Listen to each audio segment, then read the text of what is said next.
নমস্কার, বৈদিক বার্তায় আপনাদের সকলকে সুস্বাগতম। আমরা শ্রীমদ্ ভাগবত গীতা তৃতীয় অধ্যায় কর্মযোগ আলোচনা করছি। আজ আমরা 36তম শ্লোক অধ্যয়ন করব। আমরা পূর্ব শ্লোকে পেলাম স্বধর্ম নিধনং শ্রেয় পরধর্ম ভয়াবহর কথা ভগবান বললেন।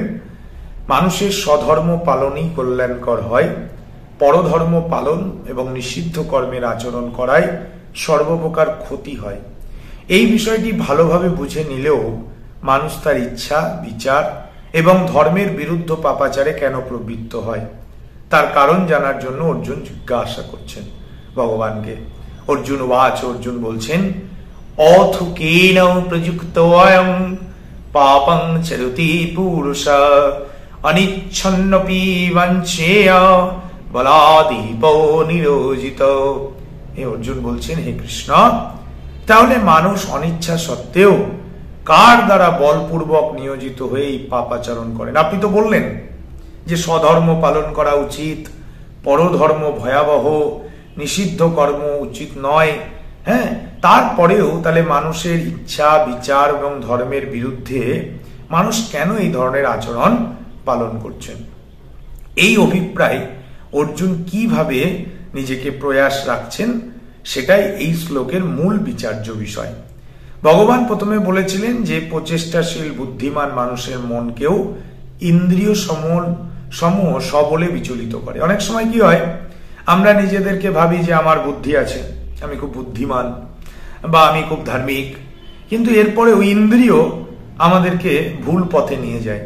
দেখুন, আমাদের মধ্যেও তো এটা রয়েছে, মানে খুব স্বাভাবিক অর্থে একটা শ্রেণীর মানুষ ধর্মকে ব্যবসায় পরিণত করেছে, আর একটা শ্রেণীর মানুষ নীরবে নিভৃতে এই সনাতন ধর্মকে বাঁচানোর প্রয়াস রাখছেন।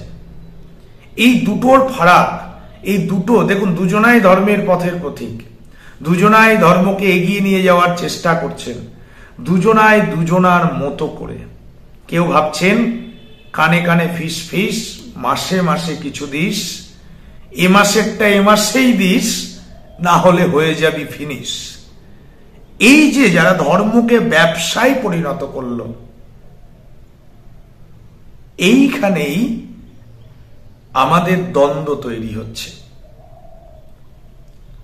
এই ভারতবর্ষে সাধু, গুরু, মহন্ত সংখ্যা কম নয়, কিন্তু সভায় আমরা এক হতে পারছি না। কেন?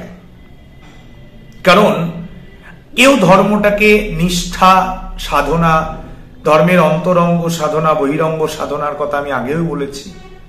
কেউ চাইছেন যে ধর্ম মানে এইরকম ভাবে একটি ঈশ্বরের প্রতি বিশ্বাস, সমাজকে জাগরণ, সমাজকে সংগঠিত করা, বেদ, পুরাণ, উপনিষদ, ভাগবতের প্রতি আস্থা, তার জ্ঞান, গরিমা, শাস্ত্রীয় বচন ইত্যাদিকে নিয়োজিত রেখে মানুষকে একটি সুস্থ চিন্তার মধ্যে দিয়ে মানুষকে জীবনে এগিয়ে নিয়ে যাওয়া। আর একটা শ্রেণী কি চাইছে? হ্যাঁ, তারা চাইছে এই সব থাকবে, ধর্ম থাকবে, বেদ, পুরাণ, উপনিষদ, হ্যাঁ থেকে শুরু করে ভাগবত থেকে শুরু করে সমস্ত শাস্ত্র থাকবে, তার অধ্যয়ন হবে, তার উপাচার হবে, আচার হবে, যাগযজ্ঞ হবে, কিন্তু সেটাকে নিয়ে ব্যবসাও হবে। সমস্যাটা এইখানে। এই যে মন এবং ইন্দ্রিয়কে সেই ব্যক্তিগুলো, দেখুন, তারাও ধর্মের পথের প্রতীক, কিন্তু অর্থ তাদেরকে বিপথে নিয়ে যাওয়ার প্রয়াস রাখছে। এই অনুভব আমাদের নেওয়া উচিত।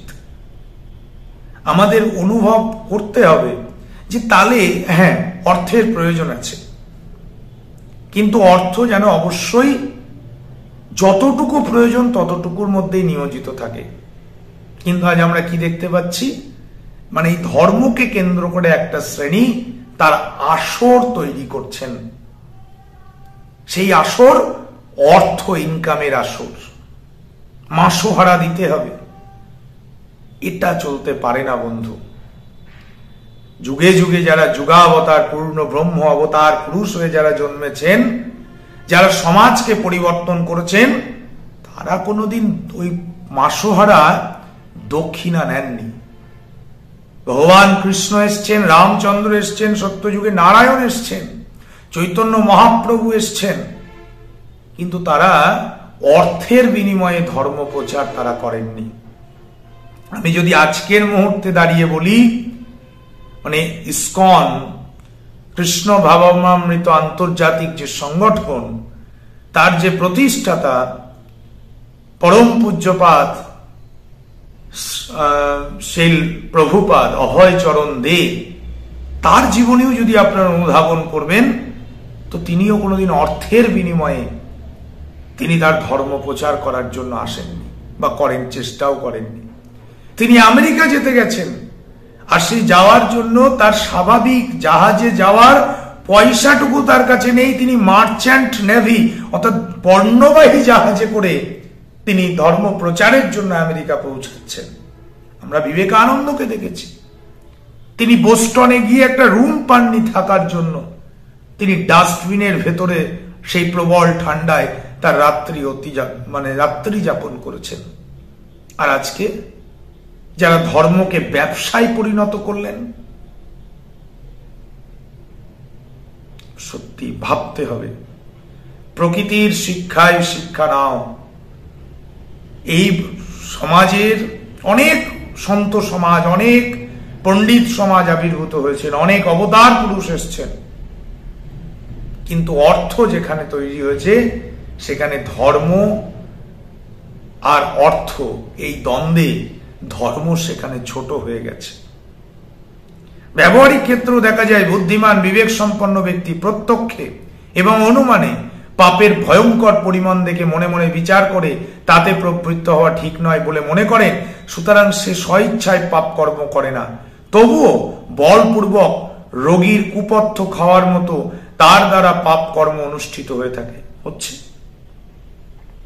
স্বাভাবিক অর্থে আমি মুখে বলছি, কিন্তু আমিও দেখা গেল সেই পথের প্রতীক হচ্ছে। স্বাভাবিক অর্থে অর্জুন ভগবানের কাছে এই বিষয়টি নিশ্চিত করতে চাইছেন যে এই মানুষদের পাপে বলপূর্বক কে নিয়োগ করেন? স্বয়ং পরমেশ্বরই কি লোকেদের পাপে নিযুক্ত করেন, যার জন্য তারা ওই কর্ম থেকে নিজেকে রোধ করতে পারে না? নাকি প্রারব্ধের জন্য বাধ্য হয়েই পাপ করতে হয়, অথবা এর জন্য অন্য কোনো কারণ থাকে? আমি কেন বলতে চাইলাম এই শব্দগুলো? আজকে তন্ত্র সমাজ, তান্ত্রিক আমরা জানি, আজকে নরবলি হচ্ছে। আজও এই সমাজে ডাইনি অপবাদ দিয়ে মানুষ হত্যা করা হচ্ছে। তাহলে আপনি কি বলবেন, এখানে ধর্ম কোথায় থাকলো? যে ওই যে পাপাচরণটা করলো কিছু অর্থের বিনিময়ে, ওই যে নরবলির পরিবেশ তৈরি করলো, কোথাও এই রকম তত্ত্ব, এই রকম দৃষ্টান্ত বন্ধু আমার জানা নেই। ধর্মের আসনে বসে যারা ব্যবসাকে পরিণত করলেন ধর্মটাকে, বিবেকের কাছে প্রশ্ন করুন যে সত্যি এটা কি আমার সনাতন ধর্মের কাজ? অনুভব করতে হবে বন্ধু। এই অনুভব যদি না আসে তাহলে ধর্ম হবে না। ধর্ম চৈতন্য মহাপ্রভুর প্রতিষ্ঠিত, বা তার পরবর্তী লোকনাথ ব্রহ্মচারী, তৈলঙ্গ স্বামী, বামা খেপা, আমাদের বাকি যা আছে, যত নাম আছে, আপনারা এদের জীবনী অনুধাবন করুন, এদেরকে চেষ্টা করুন অনুধাবন করার। কোথাও পাবেন না অর্থের বিনিময়ে তারা ধর্মকে প্রতিষ্ঠা করতে চেয়েছেন। কিন্তু আজকে এই অর্থকে নিয়ে যারা ব্যবসা, ধর্ম মানে একটি ব্যবসা, এই রকম দোকানগুলোর ঝাঁপ বন্ধ করতে হবে বন্ধু। আমি ভালো প্রণামী পেলে তবে যাব, আমি ভালো প্রসাদ পেলে তবে যাব, আমি ভালো পোশাক পেলে তবে যাব, এগুলোর বন্ধ করার সময় এসছে। আর এটা যদি চলতে থাকে, এ ভেদ সমাজে আরো বাড়বে। তাই সুতরাং অর্থ নয়, অর্থের প্রয়োজন আছে, আমি অস্বীকার করছি না, কিন্তু সেই অর্থ সুস্থ, যতটুকু প্রয়োজন ততটুকুই গ্রহণ করা। সেই বিষয়েই ভগবান অর্জুন যে বিষয় ভগবানের কাছে রাখছেন, যে তাহলে আমরা যে বিপদগামী হচ্ছি, তাহলে এটা কি পরমেশ্বরের নির্দেশেই? সেই প্রশ্ন ভগবানের কাছে অর্জুন রাখলেন। আজ এটুকুই। সকলে ভালো থাকুন, সুস্থ থাকুন। হরে কৃষ্ণা। ওম তৎসৎ। ধন্যবাদ।